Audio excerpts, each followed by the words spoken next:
오늘부터는 호세아서를 보게 되었습니다. 호세아는 사람 이름입니다.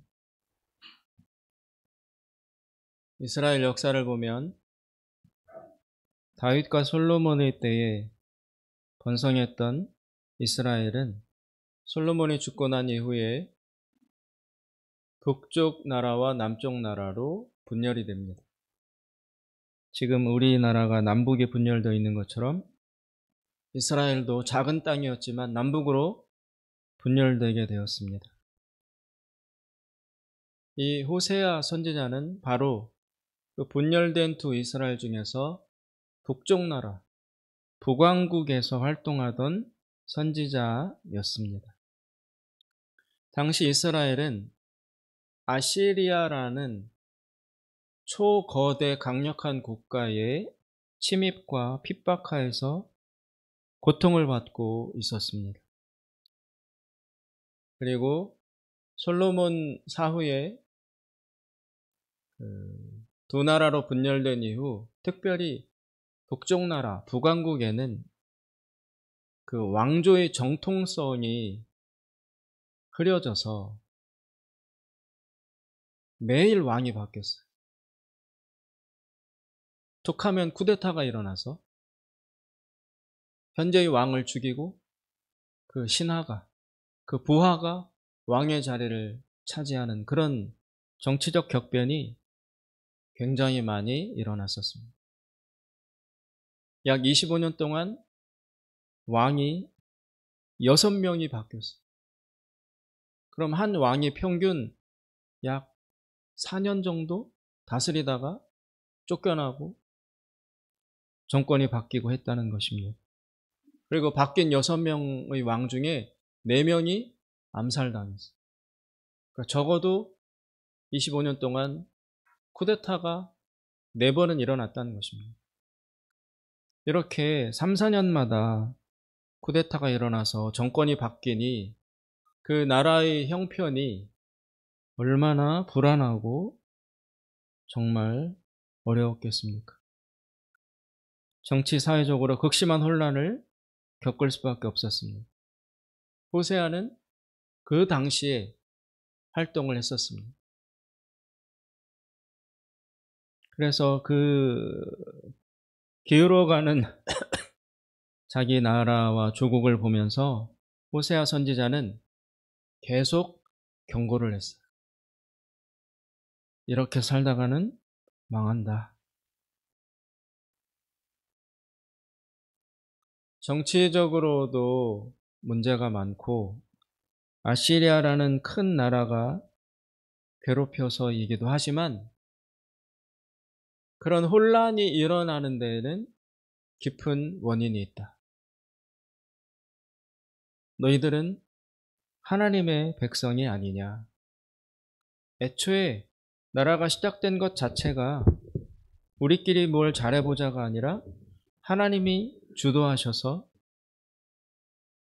하나님이 살아계심을 드러내는 나라로 만들려고 너희 이스라엘을 시작하셨는데 그런데 엉뚱하게도 너희들이 그 하나님에게 순종하지 않는 그런 역행의 죄를 저지름으로써 하나님이 너희를 버릴 수밖에 없어서 그 결과로 전쟁이 일어나고 정치적 격변이 일어나고 사회가 혼란스러워진다는 식으로 호세아는 진단을 하고 해석을 하고 백성들에게 선포를 했습니다. 특별히 호세아 선지자는 하나님과 이스라엘과의 관계를 남편과 아내의 관계로 비유했어요. 하나님과 너희들은 부부관계와 같다. 그토록 밀접하다. 하나님이 남편이라면 너희들은 아내와 같다. 그런데 아내인 너희가 본 남편인 하나님을 버리고 다른 남자, 이방 남자에게 마음을 주고 몸을 주어서 간음 행위를 저지르는 것과 마찬가지의 끔찍한 죄를 저질렀기 때문에 하나님이 너희를 심판하실 수밖에 없다. 빨리 그 죄에서 돌이켜라.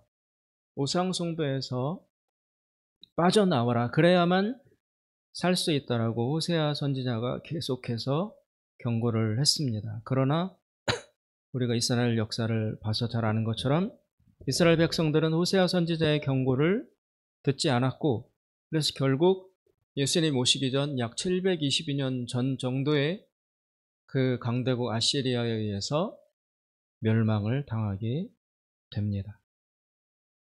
오늘 우리가 읽은 호세아서 이 본문은 그 호세아 선지자가 이스라엘이 망하기 전에 망해가는 이스라엘을 바라보며 안타까운 심정으로 깨달아라, 돌이켜라, 회개해라 라는 내용의 메시지를 전한 것이 오늘 우리가 읽는 호세아서의 내용으로 들어있는 것입니다.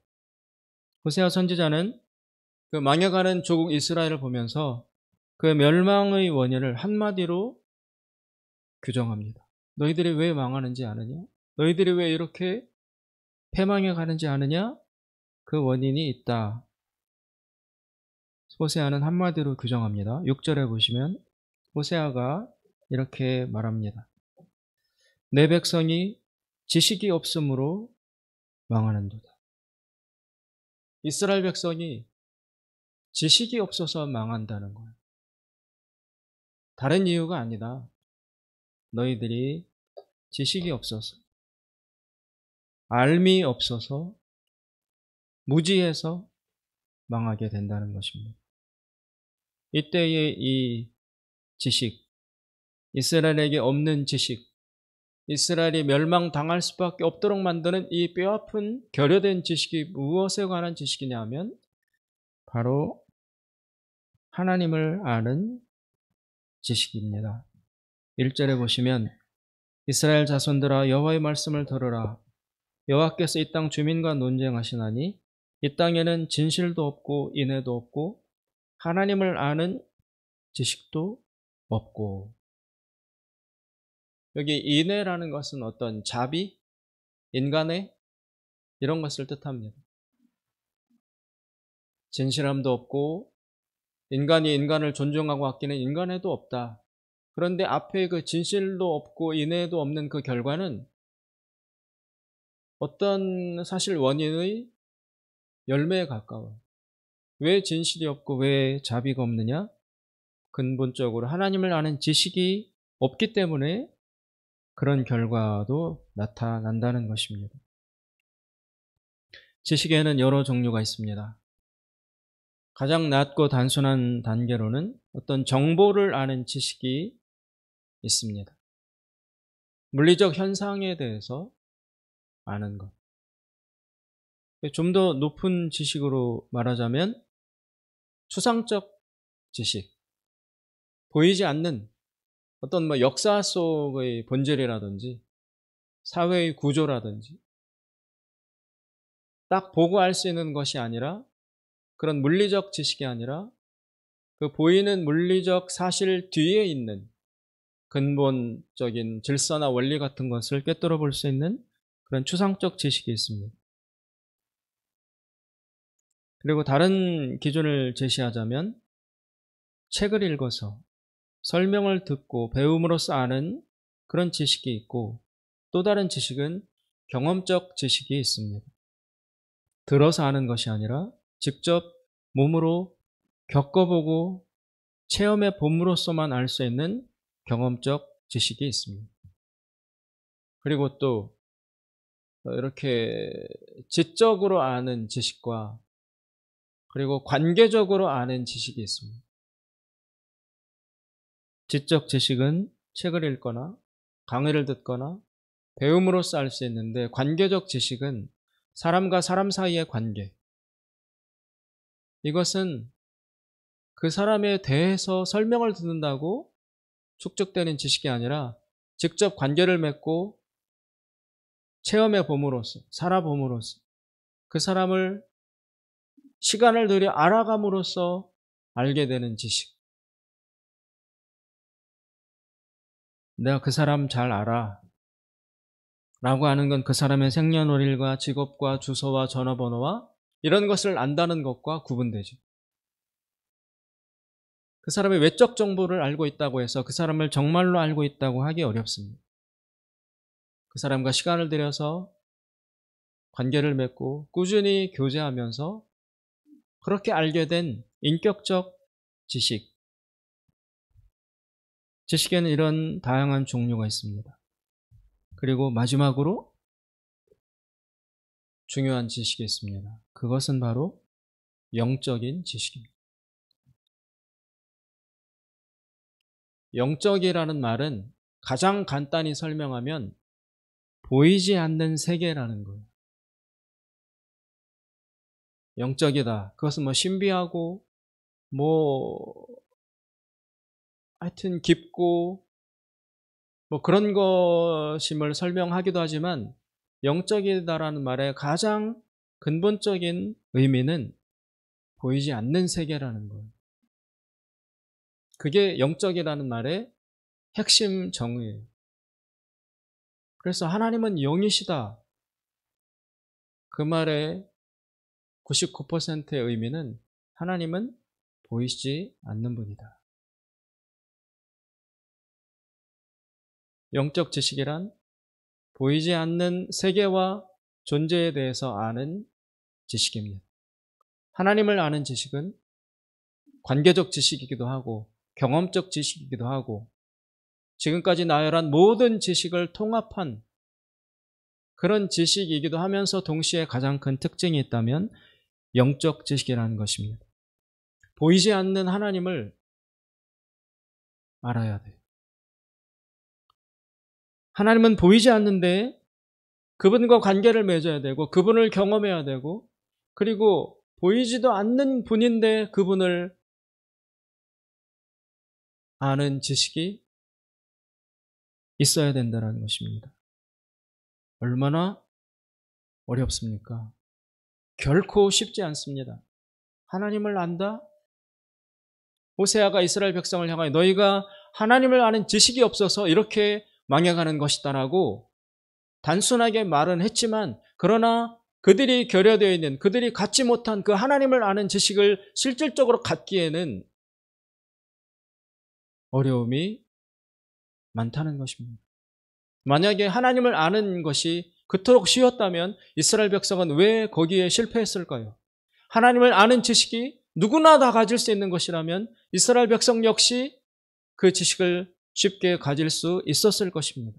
그러나 그 하나님을 아는 지식을 확보하기가 결코 쉽지 않기에 하나님이 선택한 이스라엘 백성이라는 사람들조차도 그 하나님을 아는 지식을 갖는데 실패할 수밖에 없었다는 것입니다. 하나님을 아는 것, 하나님을 아는 지식을 소유하는 것은 결코 쉬운 작업이 아닙니다. 매우 매우 어렵습니다.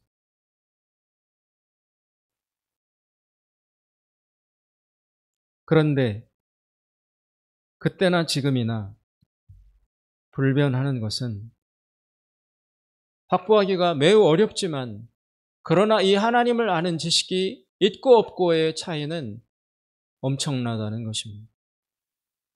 호세아가 한마디로 규정하듯이 누구든지 이스라엘 백성뿐만이 아니라 모든 사람들이 만약에 이 하나님을 아는 지식을 가지지 못한다면 그 사람은 반드시 망한다는 것입니다. 있어도 좋고 없어도 좋은 것이 아닙니다. 하나님을 아는 지식이 없으면 개인도 민족도 국가도 나라도 세계도 하나님을 아는 지식을 확보하지 못하면 결론은 망한다는 것입니다. 따라서 갖기 쉬운 것은 결코 아니지만 그렇기 때문에 가지지 않아도 좋은 지식은 아니라는 것. 갖기 어렵지만 그러나 그 어려움을 극복하고 반드시 가져야만 하는 지식이 여호와를 아는 지식이라는 것입니다. 그게 없어서 이스라엘은 망했고 오늘날에도 그 지식이 없으므로 수많은 사람들이 멸망해 가고 있습니다. 아직 그 멸망의 끝에 도달되지 않아서 자기가 망하고 있는지도 모르고 있을 뿐이지 하나님을 알지 못한다면 필연코 망할 수밖에 없습니다. 이 사실을 아는 것. 야, 하나님 아는 지식이 없으면 망해. 이게 있어도 좋고 없어도 좋은 지식이 아니야. 너 하나님 아는 지식이 없으면 반드시 멸망해 라고 말해줄 수 있는 사람, 그런 부모, 그런 어른이 있다는 것이 엄청난 축복이요 은혜입니다. 그래서 믿음에는 경륜이 필요합니다. 지도자가 필요합니다.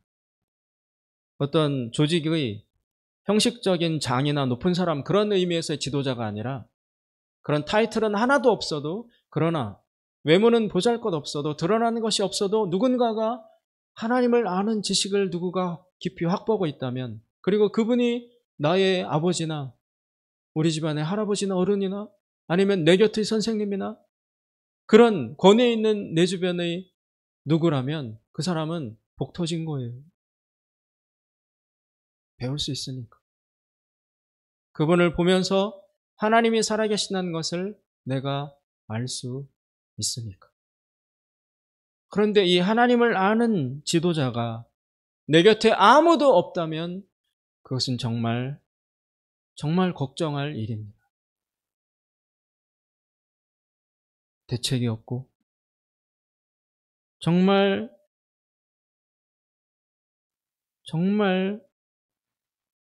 걱정하고 두려워해야 될 일이라고 할 수 있습니다. 하나님을 아는 지식. 이것은 과연 무엇이며 또 우리가 어떻게 해야 가질 수 있을까요? 이건 참 말로 설명하기 어렵습니다. 하나님을 알려면 어떻게 해야 되는가? 하나님을 아는 지식을 확보하려면 어떻게 해야 하는가? 이 하나님을 아는 지식이 중요하다는 것은 오늘 말씀에도 나와 있습니다. 만약 물고기가 물을 거부하거나 물에 대한 지식이 없으면 물고기는 죽을 수밖에 없어요. 그렇죠? 하늘을 날아다니는 새가 하늘을 거부하거나 하늘을 부정하거나 하늘에 대한 원리, 하늘의 원리나 법칙을 거부하고 무시하고 부정한다면 그 새는 죽을 수밖에 없습니다. 마찬가지로 인간을 포함하여 모든 이 땅의 피조물들은 하나님이 만드신 세계 안에 살아가고 있으므로 이 세계 안에서 살아가는 한낱 피조물인 우리보다 더 큰 이 세계를, 이 피조계를, 세상의 원리를 부정하고 거부하고 무시한다면 반드시 죽을 수밖에 없고 망할 수밖에 없습니다. 그 결과가 오늘 3절에 나와 있습니다. 하나님을 아는 지식이 없으면 결국 이렇게 된다. 3절. 그러므로 이 땅이 슬퍼하며 거기 사는 자와 들짐승과 공중에 나는 새가 다 쇠잔할 것이요 바다의 고기도 없어지리라. 하나님을 거부하면, 하나님을 아는 지식을 갖지 못하면 궁극적으로는 이 자연이 멸망하게 된다는 것. 이 자연이 파괴된다는 것입니다. 그리고 이 자연 파괴의 조짐은 이미 우리가 살고 있는 이 시대에도 드러나고 있습니다. 날씨가 얼마나 변하고 있습니까? 어떤 과학자에 의하면, 가설이지만 인간이라는 종류가 멸종하기까지 약 70 몇 년 남았다고 가정하는 과학자도 있어요. 얼마 안 남았다. 인간이라는 종이 이 지구에서 다 끊어져 없어지기까지 한 70 몇 년 남았다라고 주장하는 과학자도 있습니다. 하나님을 아는 지식 위에 서 있지 못하면 그 최종 정점은 그냥 한 사람이 망하고 국가가 멸망하는 것에서 그치지 않고 이 자연 전체가 파괴되고 멸망하는 궁극적 종말을 초래하게 된다고 호세아 선지자는 오늘 경고하고 있습니다. 하나님을 아는 지식의 좀 더 세부적인 본질은 잠언에 나와 있습니다. 여호와를 경외하는 것이 지혜의 근본이라고 했습니다. 여호와를 경외하는 것이 지식의 근본이다. 모든 생명을 살리는 알문, 지식은 여호와를 경외하는 것, 거기서부터 비롯된다 라고 성경은 말씀하고 있습니다. 그러나 이 여호와를 경외하는 지식 앞에서 사람들은 어떻게 반응을 합니까? 하나님에 대해서 사람들이 보이는 반응은 몇 종류가 있습니다.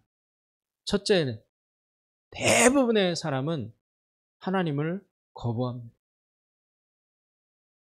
하나님을 인정하지 않습니다. 하나님을 불신합니다. 자기가 그러고 있는지 아닌지도 모르면서도 거의 모든 인간은 하나님을 거부합니다. 그리고 하나님을 싫어합니다. 마음속에 하나님을 싫어하는 마음이 원천적으로 들어있어요. 그래서 로마서 1장의 사도 바울이 하나님을 알면서도 하나님을 경외하지도 않고 하나님의 영광을 돌리지도 않고 그러면서 당시 지중해 주변의 인간들을 향해서 너희들이 왜 죄인이며 뭐가 죄인지를 규정해 나가는 내용이 로마서 1장에 나와 있습니다. 하나님 앞에서 하나님을 아는 지식에 대해서 일단 대부분의 인간은 다 하나님을 거부하는 그런 반응을 보입니다. 우리 마음을 깊이 들여다보면 모두 다 하나님을 안 좋아하는 마음이 들어있어요. 원천적으로. 두 번째, 그렇게 하나님을 싫어하고 거부하는 사람 중에서 조금 발전한 사람들이 있습니다. 하나님에 대해서. 조금 더 발전한 사람들이 있는데 이런 사람들은 어떤 반응을 보이냐면 하나님을 수단으로 생각합니다. 하나님을 인정하긴 해요. 하나님의 이름을 불러요. 그런데 하나님을 인정하지만 어디까지 인정하느냐? 하나님을 누구로 인정하느냐? 하나님을 수단과 도구로만 인정합니다. 이것을 일컬어 기복신앙이라고 하는 것입니다. 이 기복신앙은 모든 종교에 다 들어있습니다. 불교, 기독교, 무슨 샤머니즘, 무속 다 포함하여 모든 종교의 기초에는, 모든 종교의 출발점에는 이런 기복주의가 들어있습니다. 즉, 내가 어려울 때 도와주고 내 인생을 축복해줘서 잘되게 해주고 우리 가족 지켜주고 건강하게 해주고 물질 축복 터지게 하고 이런 어려움에서 지켜주고 나를 보호해주고 좋은 것만 생기게 하는 이런 수호신, 보호자 이런 존재로 하나님을 생각하는 그런 자세가 모든 종교에는 다 들어있습니다. 이것은 하나님을 아예 거부하고 싫어하는 것보다 조금 더 발전한 단계이긴 하지만 그러나 이 기복신앙이 그렇다고 해서 하나님을 아는 바른 지식이라고 할 수는 없습니다. 하나님을 부정하는 것과 마찬가지로 하나님을 수단으로 여기는 기복신앙 역시 인간을 멸망시키고 파괴시키기는 마찬가지입니다. 그래서 우리는 마지막 하나님을 아는 지식의 단계로까지 올라가야 합니다. 우리를 살리고 우리에게 진정한 생명이 될 수 있는 참되고 바른 하나님을 아는 지식, 그것은 무엇인가? 어떤 자세인가? 그것은 바로 하나님을 주인으로 여기는 자세입니다. 하나님이 주인이시다. 모든 것에 있어서 하나님이 주인이시다. 왕이시다. 그것에 투철해 있는 사람, 그야말로 하나님을 아는 지식을 가지고 있다라고 말할 수 있습니다. 두 번째 단계, 기복신앙에서 하나님을 수단으로 여기는 그런 종류의 신앙은 거기에서는 하나님이 주인이 아니에요. 누가 주인입니까? 내가 주인. 잘 믿는 것 같아도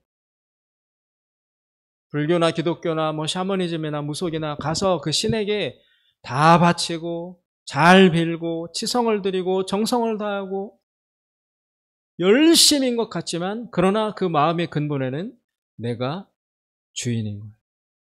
왜 그렇게 열심히 하느냐? 나 잘 되려고. 나 편안하려고. 결국 목표는, 목적은, 본질은 그거예요. 위치가 바뀌지 않았어요. 내가 주인으로 있고 내가 위에 서 있고 내가 결정하고 내가 목표로 하고 그리고 그것을 이루는 과정에 있어서 단지 하나님의 도움을 받겠다.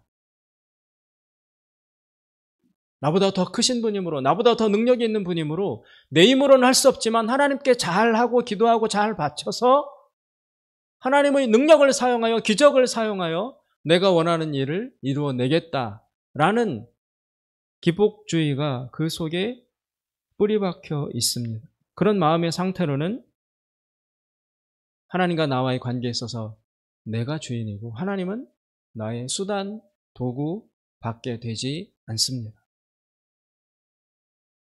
그런데 그 사람들의 외모를 보고 그들이 열심히 하거든요. 정성을 다하거든요. 시간도 들여 물질도 들여 그걸 보고 저 사람 믿음 좋다. 저 사람 신앙 좋다.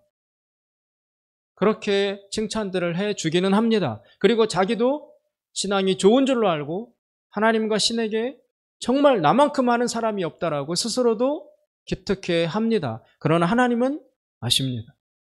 왜 그러는지를. 왜 네가 열심히 하는지를. 그 목적은 철저히 내가 잘 되기 위해서, 나 평안하기 위해서, 나 복받기 위해서 그것을 벗어나지 못하는 단계입니다. 그리고 그런 지식은 하나님을 아는 지식이라고 할 수 없습니다. 그런 종류의 신앙은 일정 정도 효과가 있는 것처럼 열매를 맺는 것처럼 응답을 받는 것처럼 보이지만 일시적으로 보이지만 그러나 길게 갈 수 없습니다. 고난이 닥쳐옵니다. 기도에도 응답이 없습니다. 모든 것을 다 바쳤는데도 문제가 해결되지 않습니다. 그럴 때 이 기복주의 신앙은 거기에서 멈춥니다. 더 나아갈 수가 없어요. 또 하나, 이 기복주의 신앙을 가진 사람, 무언가 얻고 평안하고 보호 이런 것들을 원하는 사람은 자기가 평안하면 돈도 다 채워지고 많이 벌고 가정도 평안하고 나도 건강하고 그래서 필요하고 아쉬울 것이 없는 상태가 되면 이 사람들은 게을러져요. 다 갖춰져 있기 때문에 지금 문제가 없고 평안하기 때문에 굳이 하나님 앞에 나가서 열심히 기도하고 헌금하고 충성하고 예배드릴 필요가 이제는 없어요. 내가 왜 믿어야 되지? 왜 더 열심히 해야 되지? 다 있어요. 뭔가 아쉬운 게 있어야 그때는 나가서 철야도 하고 금식도 하고 막 온갖 것을 다 하지만 지금은 다 문제가 없어 우리 집. 그러면 더 이상 하나님을 믿고 하나님을 찬양하고 경배하고 충성할 동력을 잃어버리게 돼요. 선진국들이 왜 다 교회가 텅텅 비는지 압니까? 잘 사니까. 못 살고 어려울 때는 그거 해결하기 위해서 매달리고 부르짖고 하나님께 충성하고 열심을 다했는데 이제 어느 정도 살만해지고 다 갖춰지고 하니까 굳이 하나님께 나아갈 열정과 에너지가 이제는 생기지가 않는 거예요. 여러분 배고플 때는 악착같이 뭘 찾아 먹으려고 뭘 해먹기도 하고 사서 먹기도 하고 음식점 막 돌아다니지만 많이 먹어서 배가 부르면 누가 먹을 것을 갖다 주어도 싫잖아요. 더 먹을 이유가 없잖아요. 쳐다보기도 싫잖아요. 마치 그런 것처럼 하나님을 나의 수단과 도구로 복받는 보호자나 이런 수단으로 여기는 기복주의는 그게 채워지면 더 이상 하나님을 믿고 하나님을 사랑할 이유가 없어집니다. 거기에서 멈춰서 시들해지는 겁니다. 선진국들이 다 그 함정과 그 단계에 빠져 있는 것입니다. 지금도 저쪽 남반구, 아프리카, 남아메리카 이런 경제적으로 어려운 나라들에 가면 지금 여러분 기독교가 최고 부흥기예요. 거기에 가면.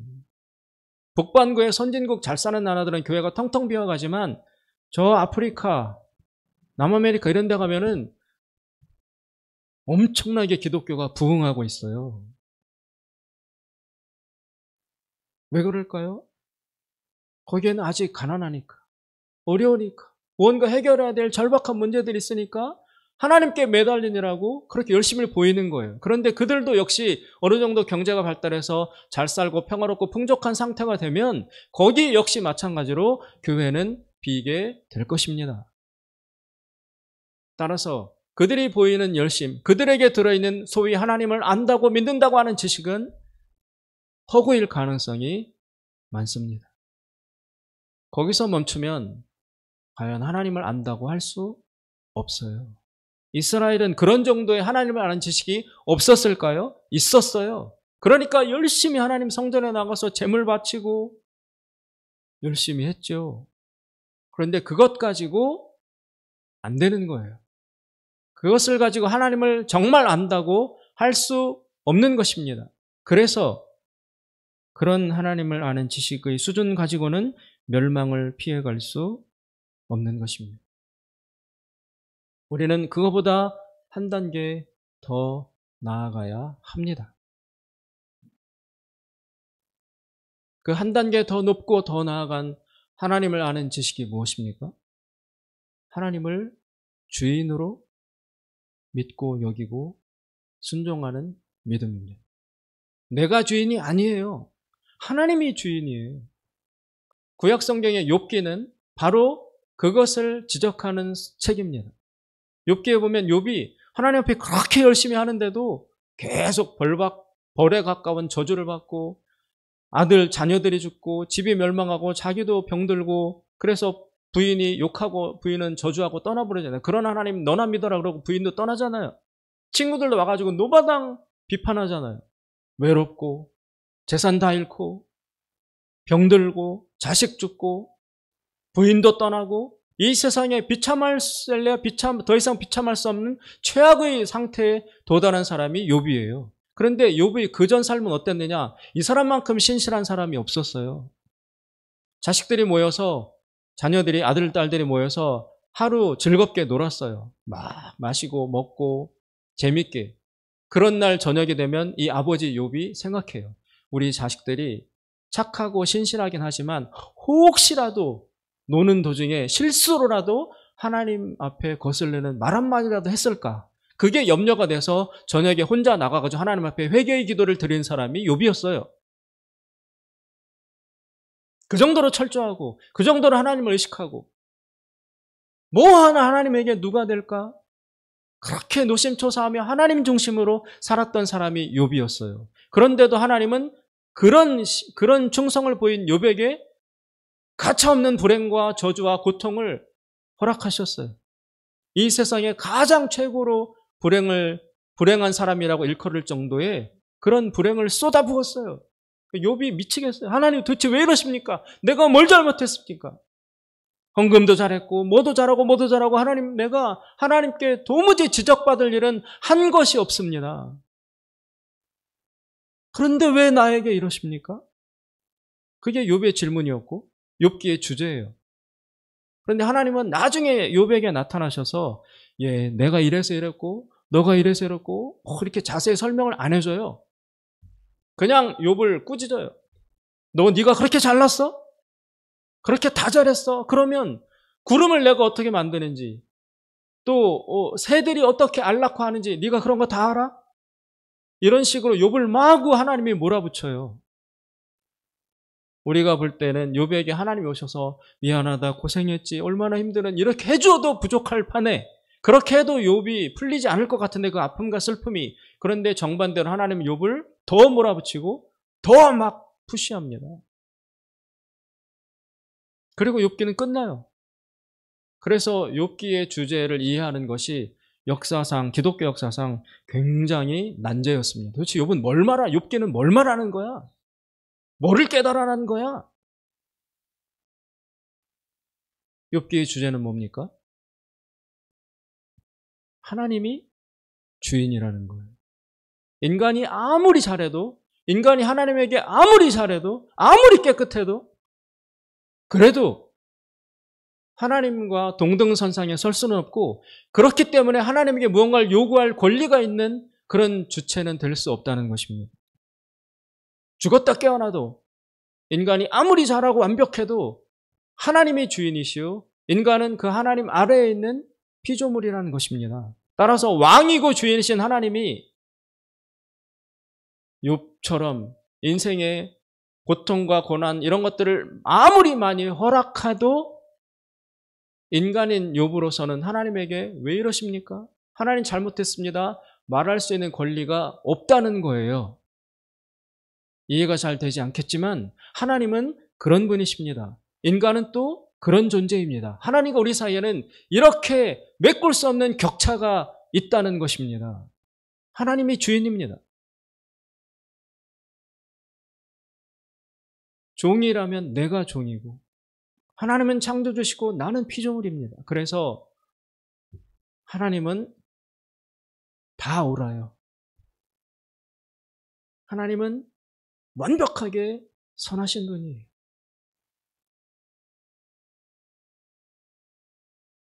그 하나님을 인정하느냐, 그리고 신뢰하느냐, 믿느냐, 따르느냐, 순종하느냐, 그것이 우리에게서는 증명되어야 하는 것입니다. 왜 우리가 고통을 겪을 때 하나님 원망스럽지 않겠습니까? 원망이 터져 나오죠. 하나님을 욕하고 싶죠. 비난하고 싶죠. 따지고 싶죠. 그거가 잘못됐다는 것이 아닙니다. 감정적으로 인간이기 때문에 충분히 그럴 수 있지만, 그럼에도 불구하고 내가 하나님보다 더 똑똑하거나 더 지혜롭거나 더 선하거나, 그래서 하나님에게 무슨 권리를 가지고 요구할 만한 그런 존재와 입장은 될 수 없다는 것입니다. 하나님이 주인이십니다.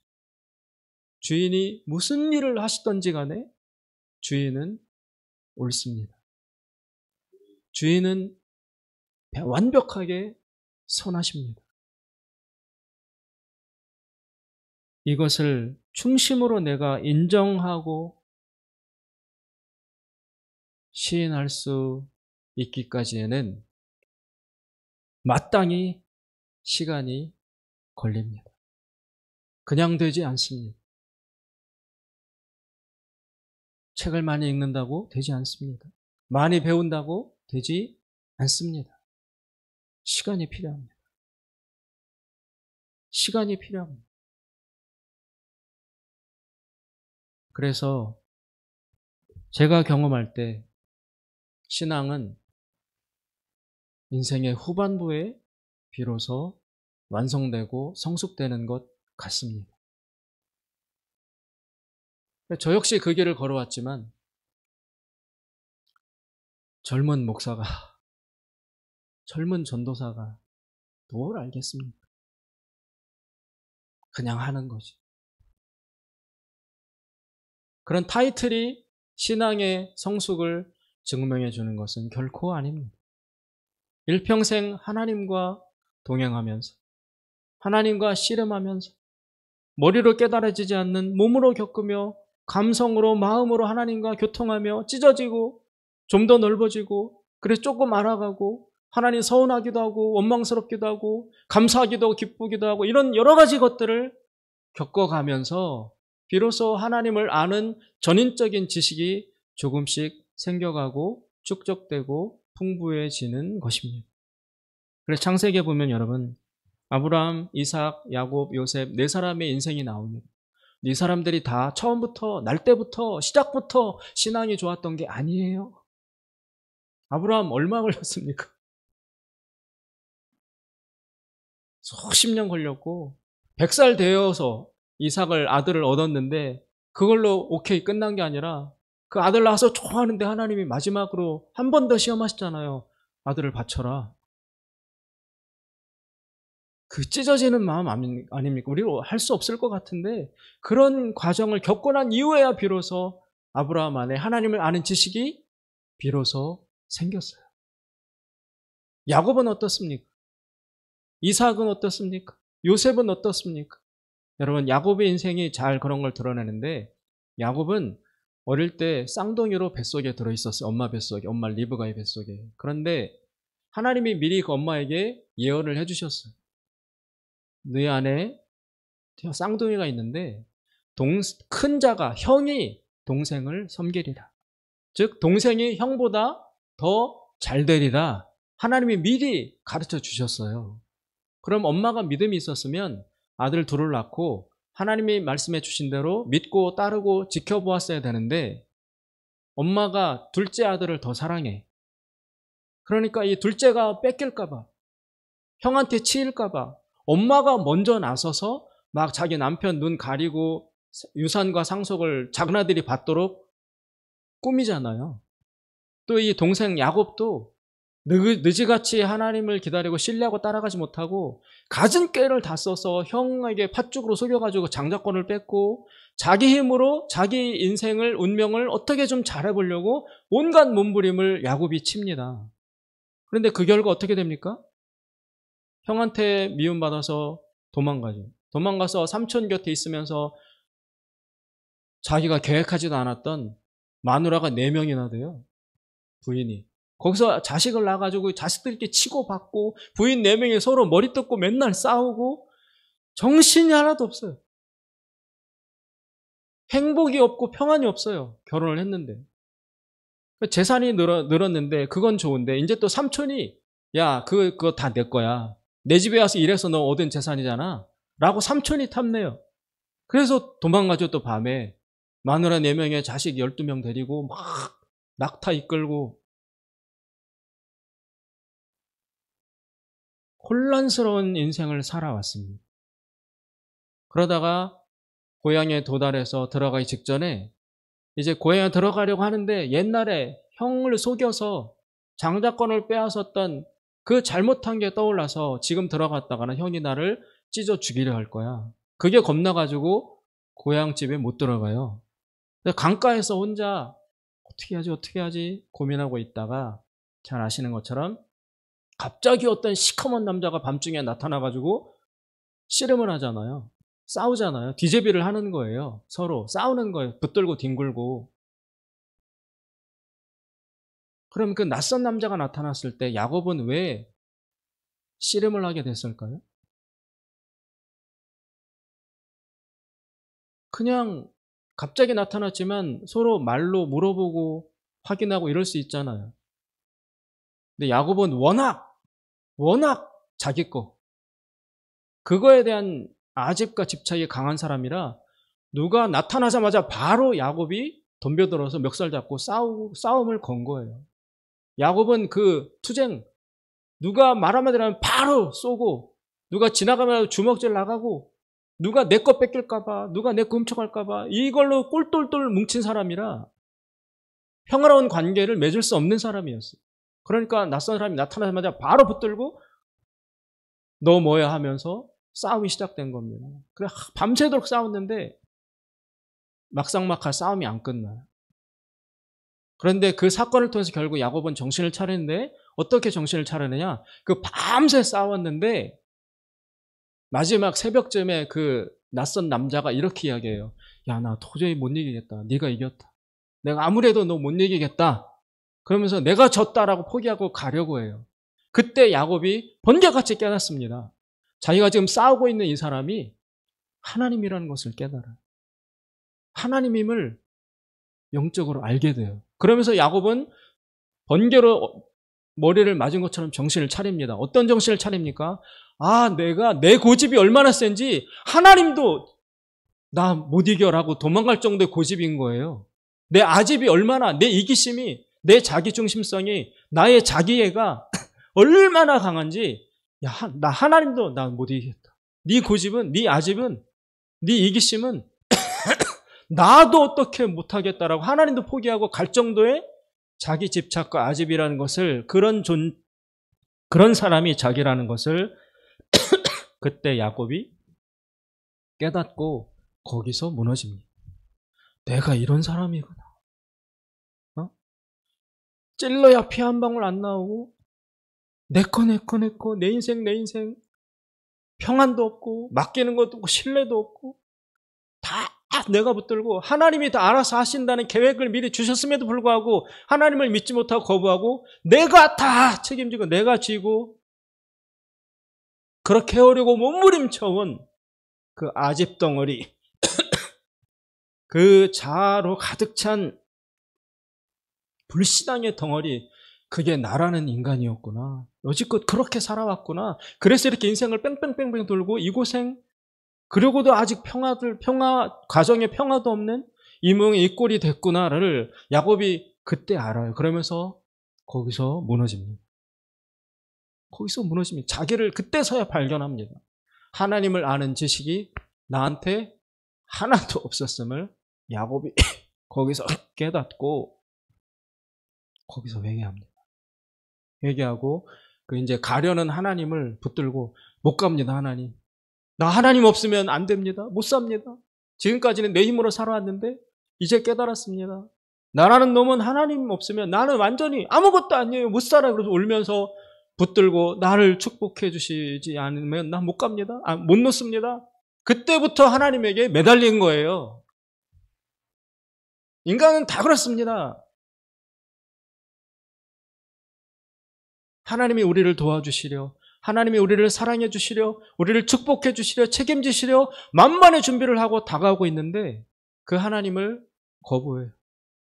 기껏 믿음을 가진다는 게 나는 주인이고 그 하나님 이용해가지고 내 거 좀 잘 되게 하고 복 받게 하라는 그 정도로 하나님을 인정하는 선에 머무르니까 복을 못 받는 거예요. 다 내려놔야 합니다. 모두 하나님 앞에 내려놓아야 합니다. 하나님이 주인이십니다.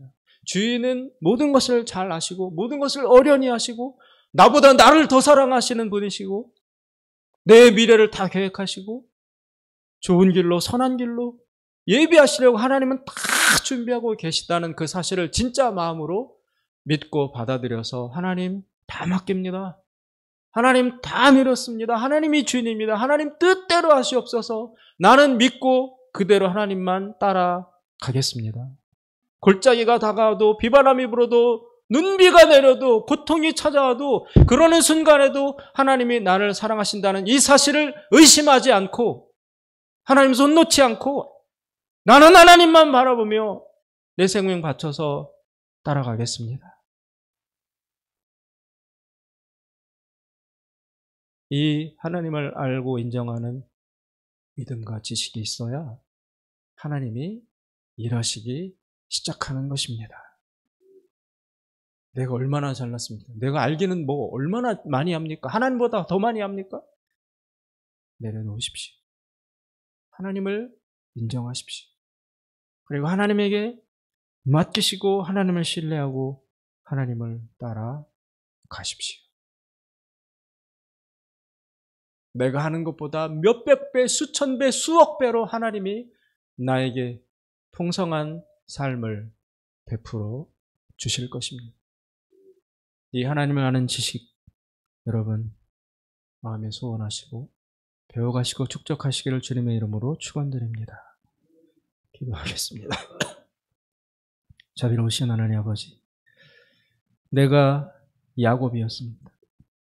내가 살아보려고, 내 힘으로 살아보려고, 하나님도 거부하고 하나님도 인정하지 않고 주여 내가 다 쥐고 그렇게 살아왔습니다. 그러나 내 삶에 평안은 없었고 성공은 없었고 열매는 없었습니다.